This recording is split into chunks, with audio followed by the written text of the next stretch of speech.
আসসালামু আলাইকুম রহমতুল্লাহ বরকাত। আসসালাম রহমতুল্লাহ বরকাত।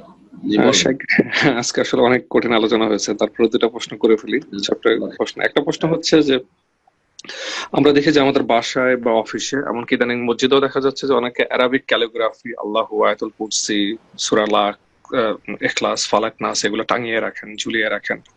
আম, এটার ব্যাপারে শরীয়ত কি বলে? এরপর আরেকটা প্রশ্ন আছে। বাড়িতে বাড়িতে না মসজিদে? বাড়িতে, অফিসে, এমনকি মসজিদেও ইদানিং দেখতেছি। আমি ফ্লোরিডাতে গিয়েছিলাম, সেখানে মসজিদে আমি দেখলাম যে অবস্থা, এবং আমাদের এখানে ধনী ফ্যামিলি গুলো যেখানে থাকে লং আইল্যান্ডে, সেখানেও দেখা যাচ্ছে মসজিদে এগুলো আছে।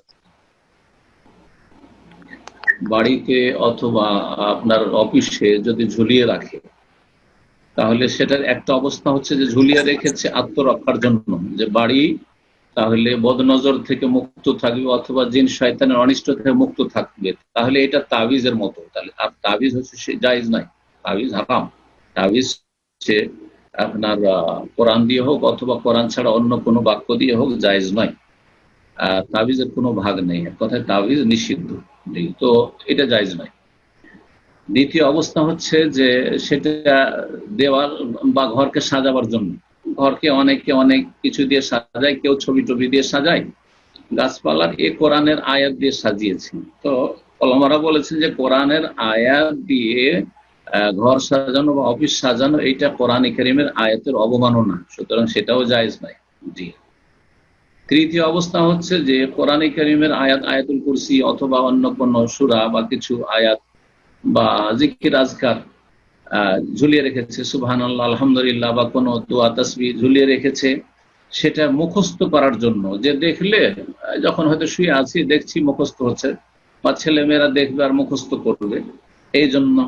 অথবা স্মরণ করানোর জন্য, যেমন সৌদি আরবের রাস্তায় বিভিন্ন জায়গায় সুবহানাল্লাহ, আলহামদুলিল্লাহ, লা ইলাহা ইল্লাল্লাহ লেখা আছে রাস্তায় রাস্তায়।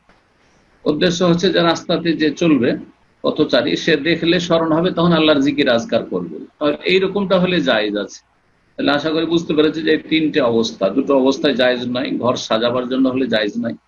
ওইরকম মসজিদ সাজাবার জন্য, চাকচিক্যময় করার জন্য যদি কোরআন আয়াত লেখা রাখে তো ঠিক নাই, এটা কোরআনে অবমাননা যে আপনি দেয়ালকে সাজাবেন কোরআন দিয়ে। আর যদি তাবিজের জন্য হয়তো সেটাও জায়েজ নাই। আর যদি স্মরণ করাবার জন্য অথবা মুখস্থ করার জন্য, যে দেওয়ালে লাগা থাকলে দেখে দেখে মুখস্থ করবো, তাহলে জায়েজ আছে, কোনো অসুবিধা ইনশাআল্লাহ। শাইখ, আরেকটা প্রশ্ন হচ্ছে, একটু সময় নিচ্ছে, সেটা হচ্ছে ওমর রাদিয়াল্লাহু আনহু একবার দেখলেন যে তিনজনের কাছ থেকে কোরআন শিখতে বলেছিলেন রাসূল সাল্লাল্লাহু আলাইহি ওয়াসাল্লাম, তার মধ্যে একজন ছিলেন উবাই ইবনে কাব। তো উনি রাস্তা দিয়ে যাচ্ছেন, ওনার পিছনে ওনার একটু ভক্তর মতো যারা ওনার কাছে কোরআন শিখতেন তারাও যাচ্ছিলেন। তো এই অবস্থা দেখে ওমর রাদিয়াল্লাহু আনহু উবাই ইবনে কাব রাদিয়াল্লাহু আনহুকে হাতে একটা বাড়ি মেরেছিলেন। তখন উবাই বললেন, ইয়া ওমর, আমি কি অপরাধ করলাম, কেন আপনি আমাকে মারলেন?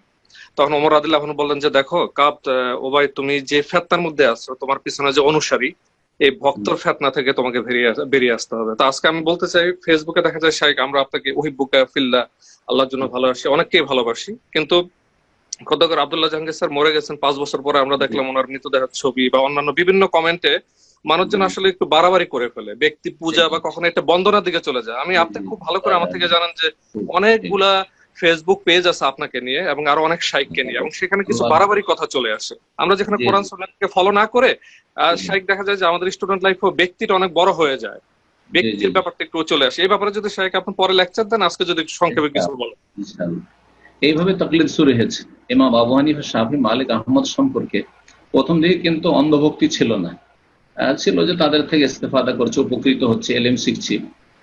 এই জন্য আবু ইউসুফ আর মোহাম্মদ, তার ছাত্ররা কিন্তু অধিকাংশ বা 1/3 অংশে বিরোধিতা করেছেন। যখন দেখেছেন হাদিসের খেলাফ হচ্ছে, তখন ওস্তাদের বিরোধিতা করেছেন, বিপরীত ফতোয়া দিয়েছেন। কিন্তু পরবর্তীকালে এটাই অন্ধ তকলিদে পরিণত হয়েছে, আর এমন সেটা করেছে যে সেটা মযহাব হয়ে ফরজ করে নেওয়া হয়েছে। মযহাব না মানলে গুমরাহ। তো এই ফিতনা থেকে আল্লাহ বাঁচাক। এটা ফিতনা যেমন জনগণের জন্য, তেমন যার সম্পর্কে অতিরঞ্জন করা হচ্ছে তার জন্য ফিতনা। তার মধ্যে রিয়াকারি চলে আসবে, তার জন্য অহংকার চলে আসবে, দুনিয়ার লোভ লালসা চলে আসবে, বড় ফিতনা। আল্লাহ যেন এইসব ফিতনা থেকে হেফাজত করে। সুতরাং এগুলো বর্জনীয়, এগুলো থেকে বেঁচে থাকবেন। বাড়াবাড়ি করে লাভ নাই। খুব বেশি করলে যার দ্বারা আপনার এহসান হয়েছে, উপকার হয়েছে, দোয়া করেন আপনি। দোয়া করে এটা কাজে আসবে। আপনার এইসব প্রশংসা কি কাজে আসবে ফালতু দুনিয়াতে? বরং দোয়া করলে দুনিয়া আখিরাত সব জায়গায় কাজে আসবে, জীবনে বরকত হবে, দুনিয়া আখিরাত ভালো হবে। এটা হওয়া উচিত। এই করতে গিয়ে যেই সময়টা মৃত্যু দিবস, উস্তাদের বা শাইখের কোনো মৃত্যু দিবস, সেই সময় বিদাতীদের মধ্যে এক রকমের মৃত্যু দিবস পালন হয়ে যাচ্ছে। তো আল্লাহ এসব থেকে হেফাজত করে।